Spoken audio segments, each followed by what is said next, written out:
A nation-state, or nation-state, is a political entity in which the state, a centralized political organization ruling over a population within a territory, and the nation, a community based on a common identity, are, broadly or ideally, congruent. Nation-state is a more precise concept than country or state, since a country or a state does not need to have a predominant national or ethnic group. A nation, sometimes used in the sense of a common ethnicity, may include a diaspora or refugees who live outside the nation-state. Some dispersed nations, such as the Roma nation, for example, do not have a state where that ethnicity predominates. In a more general sense, a nation-state is simply a large, politically sovereign country or administrative territory. A nation-state may be contrasted with an empire, a political unit made up of several territories and peoples, typically established through conquest and marked by a dominant center and subordinate peripheries. A multinational state, where no one ethnic or cultural group dominates, such a state may also be considered a multicultural state, depending on the degree of cultural assimilation of its various groups. A city-state, which is both smaller than a nation in the sense of a large sovereign country and which may or may not be dominated by all or part of a single nation in the sense of a common ethnicity or culture. A confederation, a league of sovereign states, which might or might not include nation-states. A federated state, which may or may not be a nation-state, and which is only partially self-governing within a larger federation. For example, the state boundaries of Bosnia and Herzegovina are drawn along ethnic lines, but those of the United States are not. This article mainly discusses the more specific definition of a nation-state as a typically sovereign country dominated by a particular ethnicity. Complexity. The relationship between a nation, in the ethnic sense, and a state can be complex. The presence of a state can encourage ethnogenesis, and a group with a pre-existing ethnic identity can influence the drawing of territorial boundaries or argue for political legitimacy. This definition of a nation-state is not universally accepted. All attempts to develop terminological consensus around nation failed, concludes academic Valery Tishkov. Walker-Connor discusses the impressions surrounding the characters of nation, sovereign, state, nation-state, and nationalism. Connor, who gave the term ethno-nationalism wide currency, also discusses the tendency to confuse nation and state and the treatment of all states as if nation-states. The origins and early history of nation-states are disputed. A major theoretical question is, which came first, the nation or the nation-state? Scholars such as Stephen Weber, David Woodward, Michel Foucault and Jeremy Black have advanced the hypothesis that the nation-state did not arise out of political ingenuity or an unknown undetermined source, nor was it a political invention. Rather, it is an inadvertent byproduct of 15th-century intellectual discoveries in political economy, capitalism, mercantilism, political geography, and geography combined with cartography and advances in map-making technologies. It was with these intellectual discoveries and technological advances that the nation-state arose. For others, the nation existed first. Then nationalist movements arose for sovereignty, and the nation-state was created to meet that demand. Some modernization theories of nationalism see it as a product of government policies to unify and modernize an already existing state. Most theories see the nation-state as a 19th-century European phenomenon facilitated by developments such as state-mandated education, mass literacy, and mass media. However, historians also note the early emergence of a relatively unified state and identity in Portugal and the Dutch Republic, and some date the emergence of nations even earlier. Adrian Hastings, for instance, argued that ancient Israel as depicted in the Hebrew Bible gave the world the model of nationhood, and even nation-statehood. However, after the fall of Jerusalem, the Jews lost this status for nearly 2 millennia, while still preserving their national identity until the more inevitable rise of Zionism, in modern times, which sought to establish a nation-state. Eric Hobsbawm argues that the establishment of a French nation was not the result of French nationalism, which would not emerge until the end of the 19th century, but rather the policies implemented by pre-existing French states. Many of these reforms were implemented since the French Revolution, at which time only half of the French people spoke some French, with only a quarter of those speaking the version of it found in literature and places of learning. As the number of Italian speakers in Italy was even lower at the time of Italian unification, similar arguments have been made regarding the modern Italian nation, with both the French and the Italian states promoting the replacement of various regional dialects and languages with standardized dialects. The introduction of conscription and the Third Republic's 1880s laws on public instruction facilitated the creation of a national identity under this theory. Some nation-states, such as Germany and Italy, came into existence at least partly as a result of political campaigns by nationalists during the 19th century. In both cases the territory was previously divided among other states, some very small. At first, the sense of common identity was a cultural movement, such as in the Völkisch movement in German-speaking states, which rapidly acquired a political significance. In these cases the nationalist sentiment and the nationalist movement precede the unification of the German and Italian nation-states. Historians Hans Kohn, Leah Greenfeld, Philip White, and others have classified nations such as Germany or Italy, where they believe cultural unification preceded state unification, as ethnic nations or ethnic nationalities.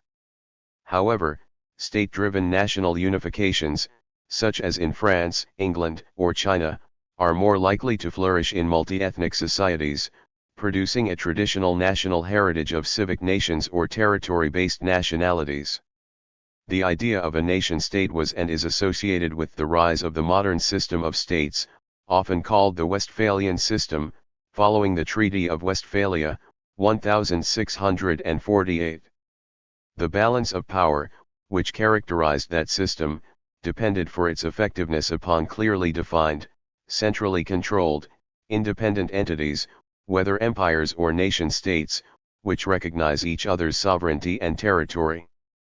The Westphalian system did not create the nation-state, but the nation-state meets the criteria for its component states, by assuming that there is no disputed territory.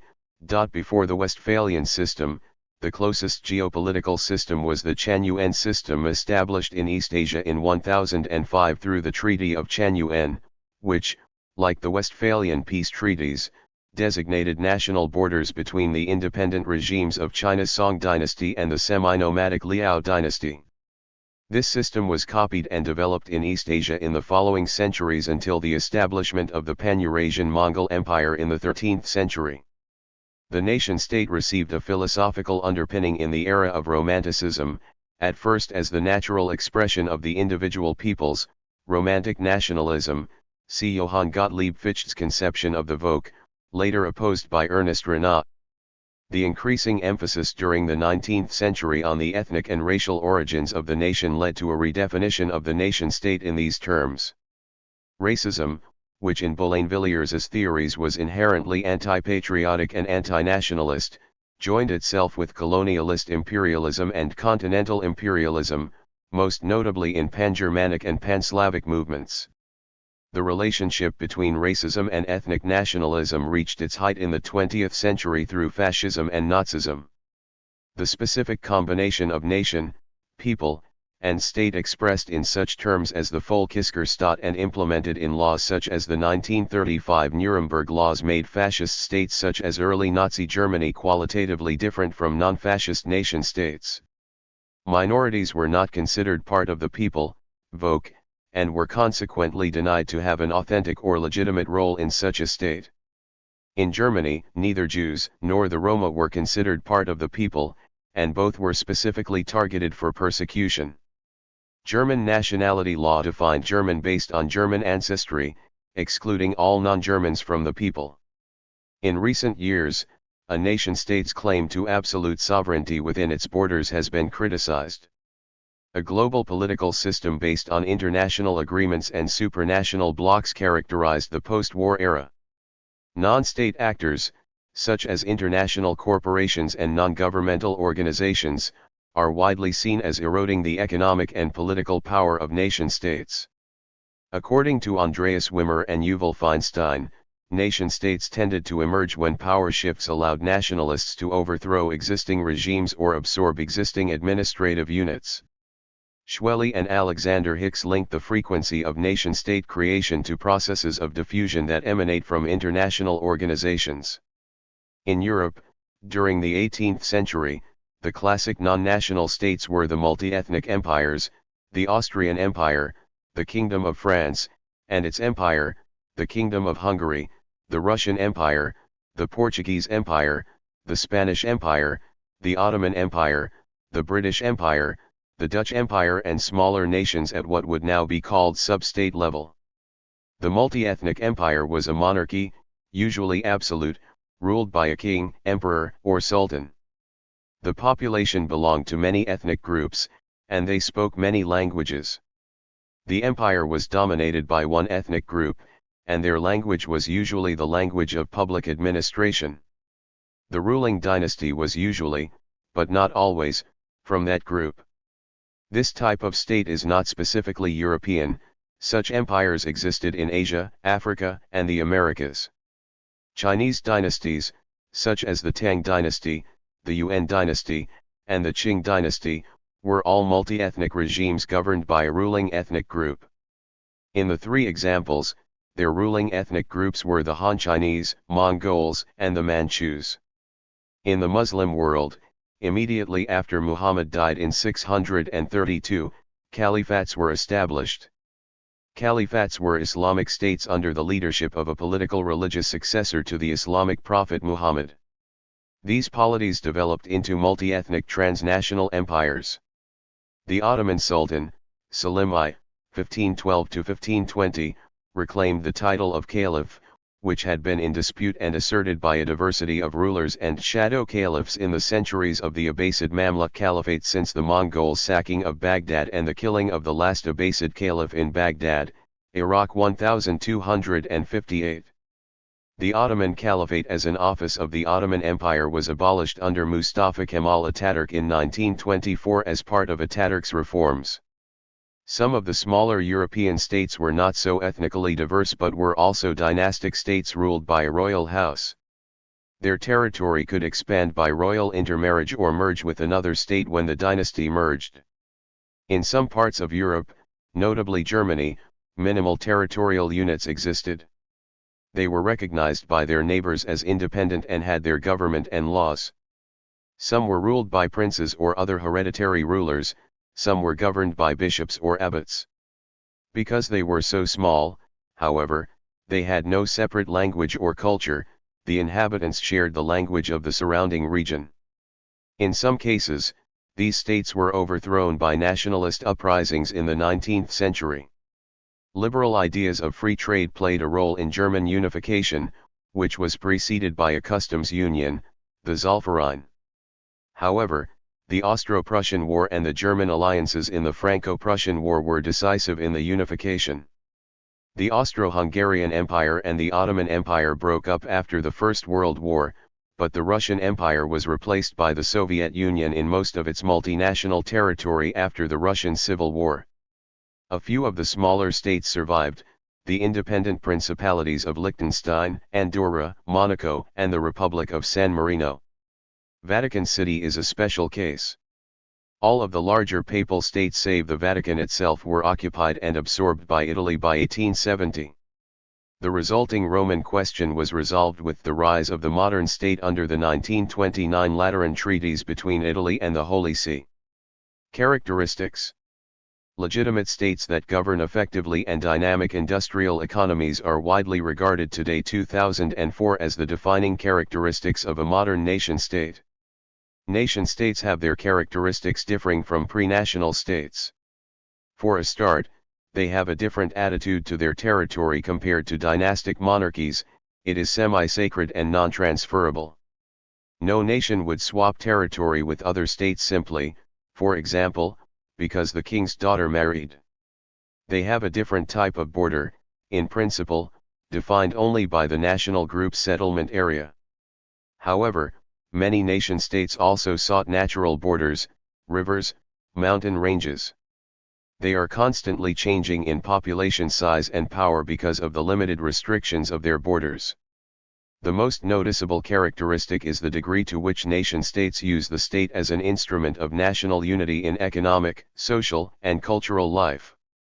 The nation-state promoted economic unity by abolishing internal customs and tolls. In Germany, that process, the creation of the Zollverein, preceded formal national unity. Nation-states typically have a policy to create and maintain national transportation infrastructure, facilitating trade and travel.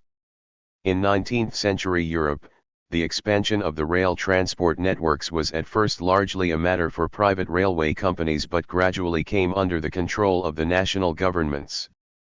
The French rail network, with its main lines radiating from Paris to all corners of France, is often seen as a reflection of the centralized French nation-state, which directed its construction.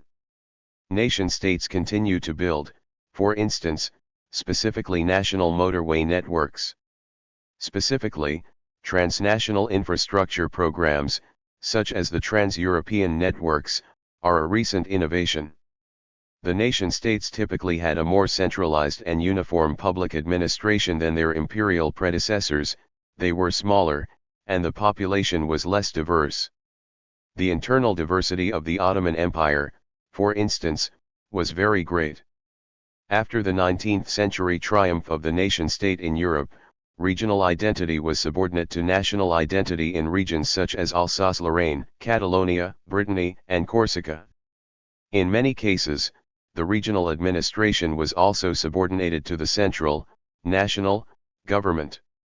This process was partially reversed from the 1970s onward, with the introduction of various forms of regional autonomy, in formerly centralized states such as Spain or Italy. The most apparent impact of the nation-state, as compared to its non-national predecessors, is creating a uniform national culture through state policy. The model of the nation-state implies that its population constitutes a nation, united by a common descent, a common language and many forms of shared culture. When implied unity was absent, the nation-state often tried to create it. It promoted a uniform national language through language policy.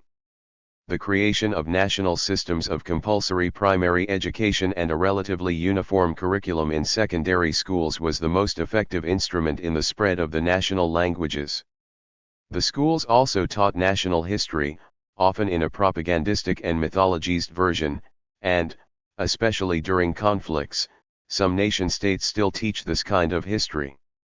Language and cultural policy was sometimes hostile, aimed at suppressing non-national elements. Language prohibitions were sometimes used to accelerate the adoption of national languages and the decline of minority languages. In some cases, these policies triggered bitter conflicts and further ethnic separatism. But where it worked, the cultural uniformity and homogeneity of the population increased. Conversely, the cultural divergence at the border became sharper. In theory, a uniform French identity extends from the Atlantic coast to the Rhine, and on the other bank of the Rhine, a uniform German identity begins. Both sides have divergent language policy and educational systems to enforce that model.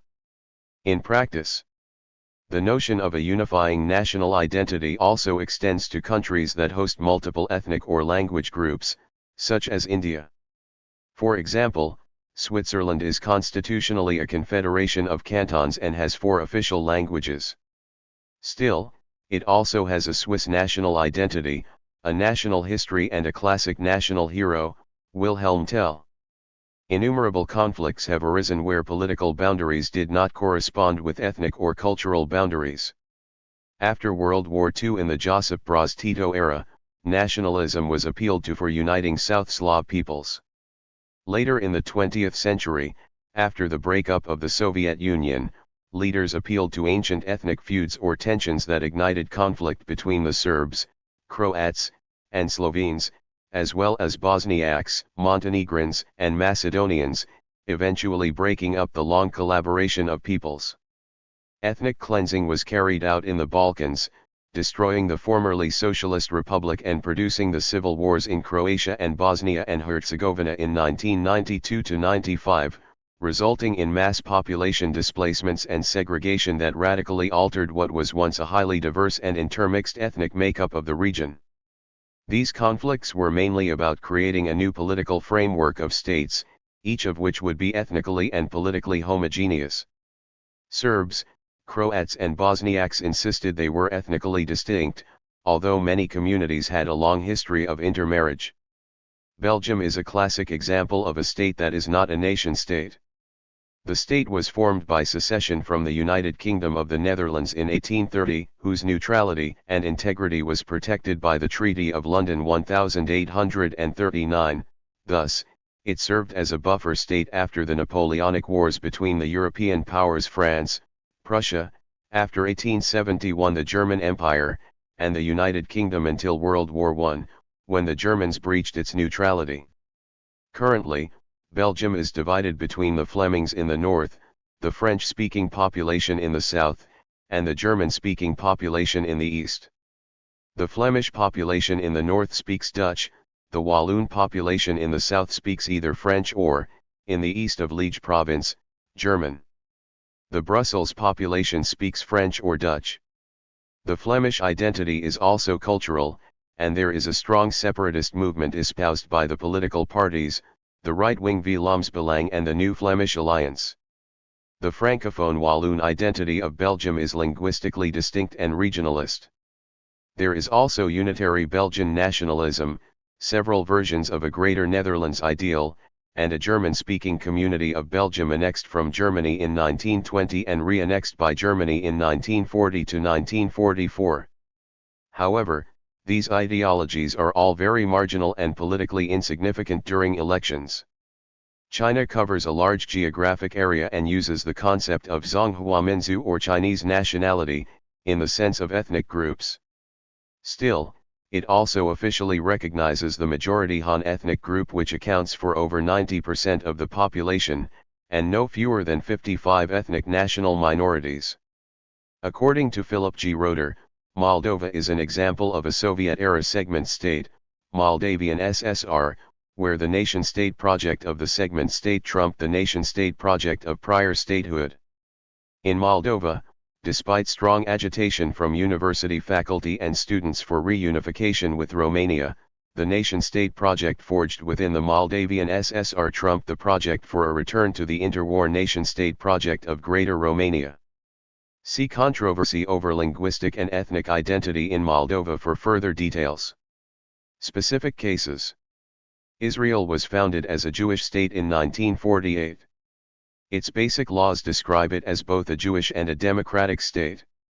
The Basic Law, Israel as the Nation-State of the Jewish People, 2018, explicitly specifies the nature of the State of Israel as the nation-state of the Jewish people. According to the Israel Central Bureau of Statistics, 75.7% of Israel's population are Jews. Arabs, who make up 20.4% of the population, are the largest ethnic minority in Israel. Israel also has very small communities of Armenians, Circassians, Assyrians, Samaritans. There are also some non-Jewish spouses of Israeli Jews. However, these communities are very small, and usually number only in the hundreds or thousands. The Kingdom of the Netherlands presents an unusual example in which one kingdom represents four distinct countries. The four countries of the Kingdom of the Netherlands are Netherlands, including the provinces in continental Europe and the special municipalities of Bonaire, Sint Eustatius, and Saba. Aruba, Curaçao, Sint Maarten. Each is expressly designated as a land in Dutch law by the Charter for the Kingdom of the Netherlands. Unlike the German Länder and the Austrian Bundesländer, Landen is consistently translated as countries by the Dutch government. Spain. While historical monarchies often brought together different kingdoms/territories/ethnic groups under the same crown, in modern nation-states political elites seek a uniformity of the population, leading to state nationalism. In the case of the Christian territories of the future Spain, neighboring Al-Andalus, there was an early perception of ethnicity, faith, and shared territory in the Middle Ages, 13th to 14th centuries, as documented by the Chronicle of Montana in the proposal of the Castilian king to the other Christian kings of the peninsula, if these 4 kings of Spain whom he named, who are of one flesh and blood, held together, little need they fear all the other powers of the world. After the dynastic union of the Catholic monarchs in the 15th century, the Spanish monarchy ruled over different kingdoms, each with its own cultural, linguistic, and political particularities, and the kings had to swear by the laws of each territory before the respective parliaments. Forming the Spanish Empire, at this time the Hispanic monarchy had its maximum territorial expansion. After the War of the Spanish Succession, rooted in the political position of the Count Duke of Olivares and the absolutism of Philip V, the assimilation of the crown of Aragon by the Castilian crown through the decrees of Nueva Planta was the first step in the creation of the Spanish nation-state. As in other contemporary European states, political union was the first step in the creation of the Spanish nation-state, in this case not on a uniform ethnic basis, but through the imposition of the political and cultural characteristics of the dominant ethnic group, in this case the Castilians, over those of other ethnic groups, who became national minorities to be assimilated. In fact, since the political unification of 1714, Spanish assimilation policies towards Catalan-speaking territories, Catalonia, Valencia, the Balearic Islands, part of Aragon, and other national minorities, as Basques and Galicians, have been a historical constant. The process of assimilation began with secret instructions to the corregidors of the Catalan territory. They will take the utmost care to introduce the Castilian language, for which purpose he will give the most temperate and disguised measures so that the effect is achieved, without the care being noticed. From there, actions in the service of assimilation, discreet or aggressive, were continued, and reached to the last detail, such as, in 1799, the royal certificate forbidding anyone to represent, sing, and dance pieces that were not in Spanish. These nationalist policies, sometimes very aggressive and still in force, have been, and still are, the seat of repeated territorial conflicts within the state. Although official Spanish history describes a natural decline of the Catalan language and increasing replacement by Spanish between the 16th and 19th centuries, especially among the upper classes, a survey of language usage in 1807, commissioned by Napoleon, indicates that except in the royal courts, Spanish is absent from everyday life. It is indicated that Catalan is taught in schools, printed and spoken, not only among the lower class, but also among people of first quality, also in social gatherings, as in visits and congresses, indicating that it is spoken everywhere except in the royal courts. He also indicates that Catalan is also spoken in the Kingdom of Valencia, in the islands of Mallorca, Menorca, Ibiza, Sardinia, Corsica, and much of Sicily, in the Val of Aran and Cerdeña. The nationalization process accelerated in the 19th century, in parallel to the origin of Spanish nationalism, the social, political and ideological movement that tried to shape a Spanish national identity based on the Castilian model, in conflict with the other historical nations of the state. Politicians of the time were aware that despite the aggressive policies pursued up to that time, the uniform and monocultural Spanish nation did not exist, as indicated in 1835 by Antonio Alcala Galiano, when in the Cortes del Estatuto Real he defended the effort to make the Spanish nation a nation that neither is nor has been until now. In 1906, the Catalanist party Solidaritat Catalana was founded to try to mitigate the economically and culturally oppressive treatment of Spain towards the Catalans. One of the responses of Spanish nationalism came from the military state with statements such as that of the publication La Correspondencia Militar: the Catalan problem is not solved, well, by freedom, but by restriction, not by palliatives and pacts, but by iron and fire. Another came from important Spanish intellectuals, such as Pío Baroja and Blasco Ibáñez, calling the Catalans Jews, considered a serious insult at that time when racism was gaining strength. Building the nation, as in France, it was the state that created the nation, and not the opposite process, is an ideal that the Spanish elites constantly reiterated, and, 100 years later than Alcala Galiano, for example.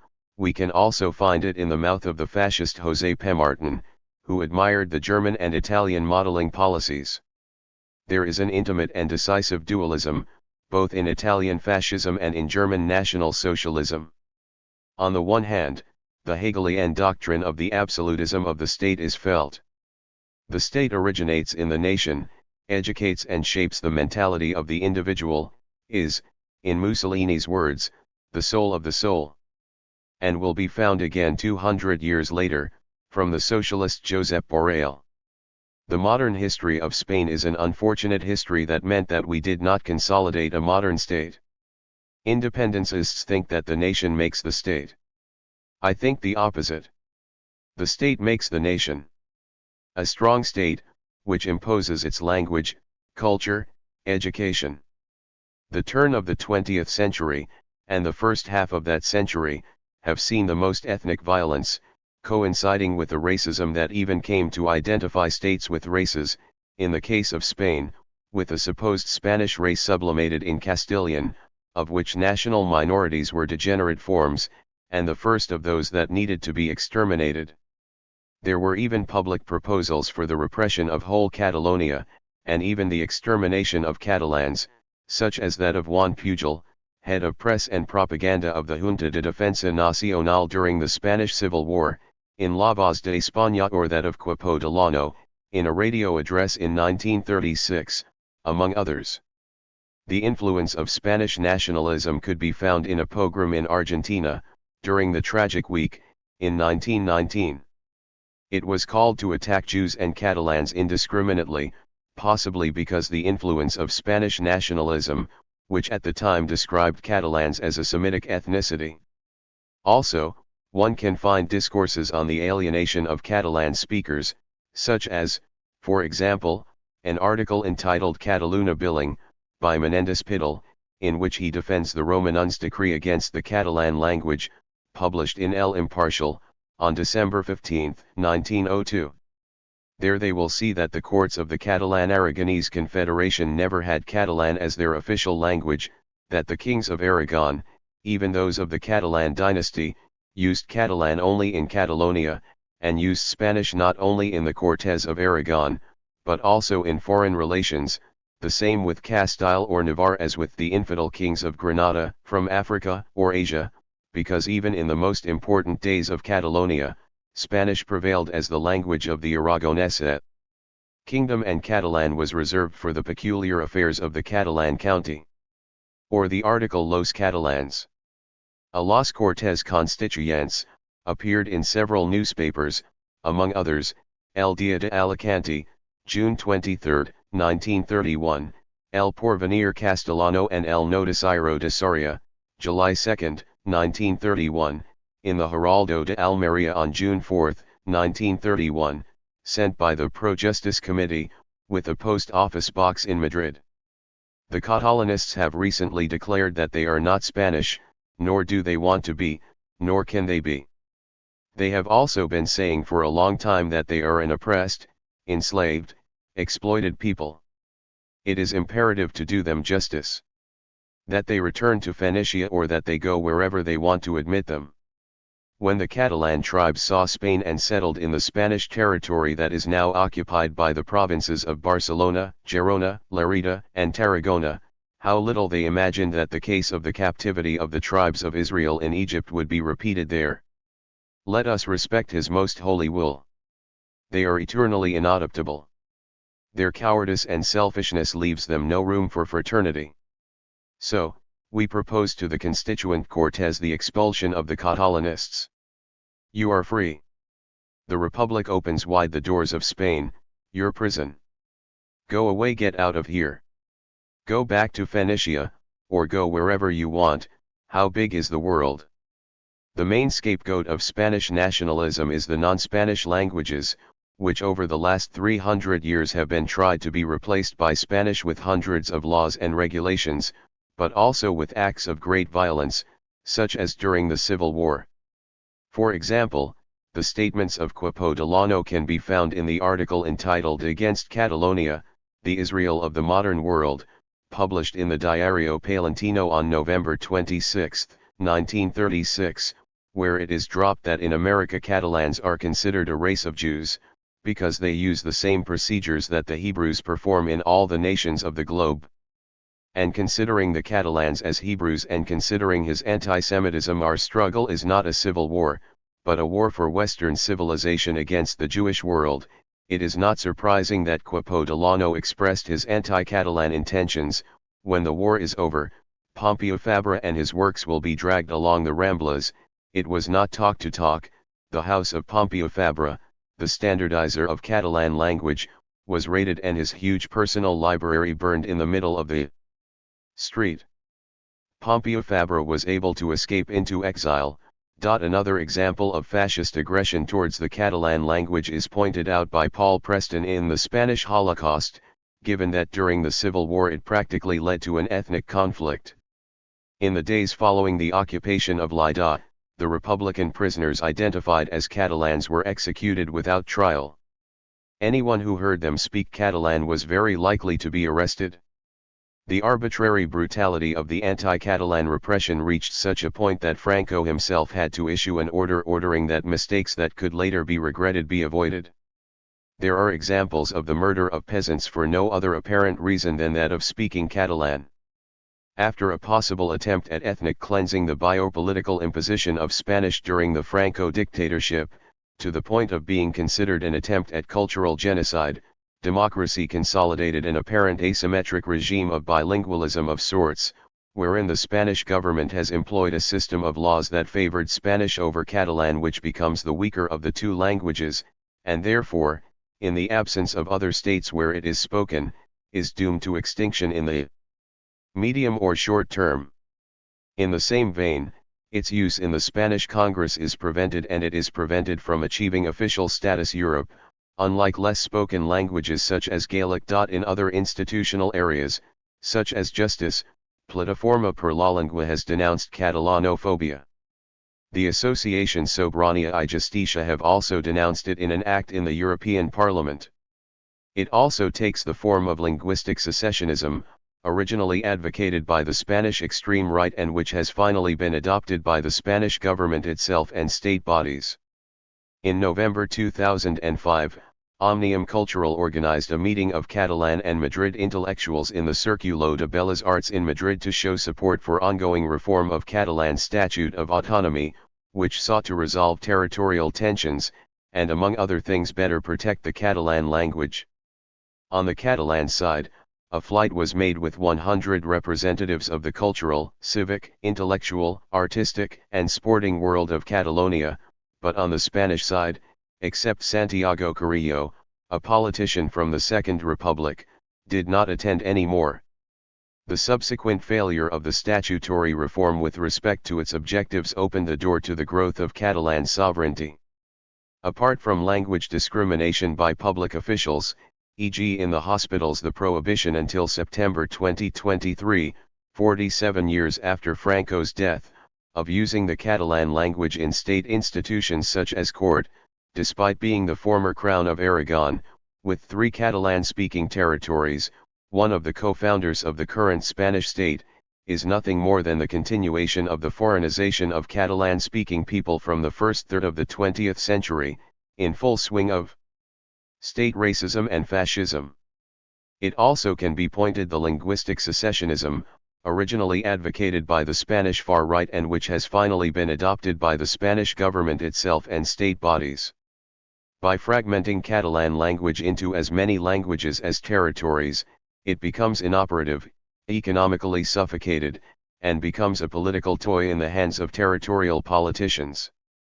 Susceptible to be classified as an ethnic democracy, the Spanish state currently only recognizes the Romani as a national minority, excluding Catalans, and, of course, Valencians and Balearic, Basques and Galicians. However, it is evident to any external observer that there are social diversities within the Spanish state that qualify as manifestations of national minorities, such as, for example, the existence of the main 3 linguistic minorities in their ancestral territories. United Kingdom. The United Kingdom is an unusual example of a nation-state due to its countries within a country.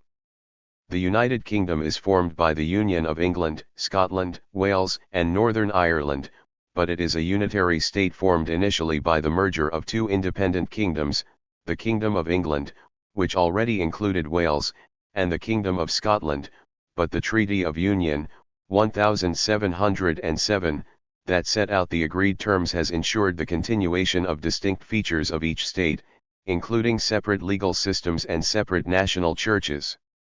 In 2003, the British government described the United Kingdom as countries within a country. While the Office for National Statistics and others describe the United Kingdom as a nation-state, others, including a then Prime Minister, describe it as a multinational state, and the term home nations is used to describe the four national teams that represent the four nations of the United Kingdom: England, Northern Ireland, Scotland, Wales. Some refer to it as a union state. Minorities. The most obvious deviation from the ideal of one nation, one state is the presence of minorities, especially ethnic minorities, which are clearly not members of the majority nation. An ethnic nationalist definition of a nation is necessarily exclusive. Ethnic nations typically do not have open membership. In most cases, there is a clear idea that surrounding nations are different, and that includes members of those nations who live on the wrong side of the border. Historical examples of groups who have been specifically singled out as outsiders are the Roma and Jews in Europe. Negative responses to minorities within the nation-state have ranged from cultural assimilation enforced by the state, to expulsion, persecution, violence, and extermination. The assimilation policies are usually enforced by the state, but violence against minorities is not always state-initiated. It can occur in the form of mob violence such as lynching or pogroms. Nation-states are responsible for some of the worst historical examples of violence against minorities not considered part of the nation. However, many nation-states accept specific minorities as being part of the nation, and the term national minority is often used in this sense. The Sorbs in Germany are an example. For centuries they have lived in German-speaking states, surrounded by a much larger ethnic German population, and they have no other historical territory. They are now generally considered to be part of the German nation and are accepted as such by the Federal Republic of Germany, which constitutionally guarantees their cultural rights. Of the thousands of ethnic and cultural minorities in nation-states across the world, only a few have this level of acceptance and protection. Multiculturalism is an official policy in some states, establishing the ideal of coexisting existence among multiple and separate ethnic, cultural, and linguistic groups. Other states prefer the interculturalism, or melting pot approach, alternative to multiculturalism, citing problems with latter as promoting self-segregation tendencies among minority groups, challenging national cohesion, polarizing society in groups that can't relate to one another, generating problems in regard to minorities and immigrants' fluency in the national language of use and integration with the rest of society, generating hate and persecution against them from the otherness they would generate in such a case according to its adherents, without minorities having to give up certain parts of their culture before being absorbed into a now changed majority culture by their contribution. Many nations have laws protecting minority rights. When national boundaries that do not match ethnic boundaries are drawn, such as in the Balkans and Central Asia, ethnic tension, massacres, and even genocide, sometimes has occurred historically. See Bosnian genocide and 2010 South Kyrgyzstan ethnic clashes. Irredentism. In principle, the border of a nation-state would extend far enough to include all the members of the nation, and all of the national homeland. Again, in practice, some of them always live on the wrong side of the border. Part of the national homeland may be there too, and it may be governed by the wrong nation. The response to the non-inclusion of territory and population may take the form of irredentism, demands to annex unredeemed territory and incorporate it into the nation-state. Irredentist claims are usually based on the fact that an identifiable part of the national group lives across the border. However, they can include claims to territory where no members of that nation live at present, because they lived there in the past, the national language is spoken in that region, the national culture has influenced it, geographical unity with the existing territory, or a wide variety of other reasons. Past grievances are usually involved and can cause revanchism. It is sometimes difficult to distinguish irredentism from pan-nationalism, since both claim that all members of an ethnic and cultural nation belong in one specific state. Pan-nationalism is less likely to specify the nation ethnically. For instance, variants of pan-Germanism have different ideas about what constituted Greater Germany, including the confusing term Großdeutschland, which, in fact, implied the inclusion of huge Slavic minorities from the Austro-Hungarian Empire. Typically, irredentist demands are at first made by members of non-state nationalist movements. When they are adopted by a state, they typically result in tensions, and actual attempts at annexation are always considered a casus belli, a cause for war. In many cases, such claims result in long-term hostile relations between neighboring states. Irredentist movements typically circulate maps of the claimed national territory, the greater nation-state. That territory, which is often much larger than the existing state, plays a central role in their propaganda. Irredentism should not be confused with claims to overseas colonies, which are not generally considered part of the national homeland. Some French overseas colonies would be an exception. French rule in Algeria unsuccessfully treated the colony as a department of France. Future. It has been speculated by both proponents of globalization and various science fiction writers that the concept of a nation-state may disappear with the ever-increasing interconnectedness of the world. 25 such ideas are sometimes expressed around concepts of a world government. Another possibility is a move into communal anarchy or zero-world government, in which nation-states no longer exist. Clash of civilizations. The theory of the clash of civilizations lies in direct contrast to cosmopolitan theories about an ever more connected world that no longer requires nation-states. According to political scientist Samuel P. Huntington, people's cultural and religious identities will be the primary source of conflict in the post-Cold War world. The theory was originally formulated in a 1992 lecture at the American Enterprise Institute, which was then developed in a 1993 Foreign Affairs article titled The Clash of Civilizations, in response to Francis Fukuyama's 1992 book, The End of History and the Last Man. Huntington later expanded his thesis in a 1996 book The Clash of Civilizations and the Remaking of World Order. Huntington began his thinking by surveying the diverse theories about the nature of global politics in the post-Cold War period. Some theorists and writers argued that human rights, liberal democracy, and capitalist free market economics had become the only remaining ideological alternative for nations in the post-Cold War world. Specifically, Francis Fukuyama, in The End of History and the Last Man, argued that the world had reached a Hegelian end of history. Huntington believed that while the age of ideology had ended, the world had reverted only to a normal state of affairs characterized by cultural conflict. In his thesis, he argued that the primary axis of conflict in the future will be along cultural and religious lines. As an extension, he posits that the concept of different civilizations, as the highest rank of cultural identity, will become increasingly useful in analyzing the potential for conflict. In the 1993 Foreign Affairs article, Huntington writes, "It is my hypothesis that the fundamental source of conflict in this new world will not be primarily ideological or primarily economic. The great divisions among humankind and the dominating source of conflict will be cultural. Nation-states will remain the most powerful actors in world affairs, but the principal conflicts of global politics will occur between nations and groups of different civilizations. The clash of civilizations will dominate global politics. The fault lines between civilizations will be the battle lines of the future." Sandra Dwarman suggests that Huntington may be characterized as a neo-primordialist, as, while he sees people as having strong ties to their ethnicity, he does not believe that these ties have always existed. Historians often look to the past to find the origins of a particular nation-state. Indeed, they often put so much emphasis on the importance of the nation-state in modern times, that they distort the history of earlier periods in order to emphasize the question of origins. Lansing and English argue that much of the medieval history of Europe was structured to follow the historical winners, especially the nation-states that emerged around Paris and London. Important developments that did not directly lead to a nation-state get neglected, they argue.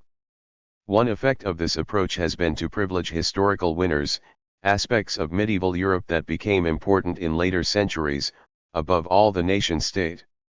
Arguably the liveliest cultural innovation in the 13th century was the Mediterranean, centered on Frederick II's polyglot court and administration in Palermo. Sicily and the Italian South in later centuries suffered a long slide into overtaxed poverty and marginality. Textbook narratives, therefore, focus not on medieval Palermo, with its Muslim and Jewish bureaucracies and Arabic-speaking monarch, but on the historical winners, Paris and London. Thank you for watching this video.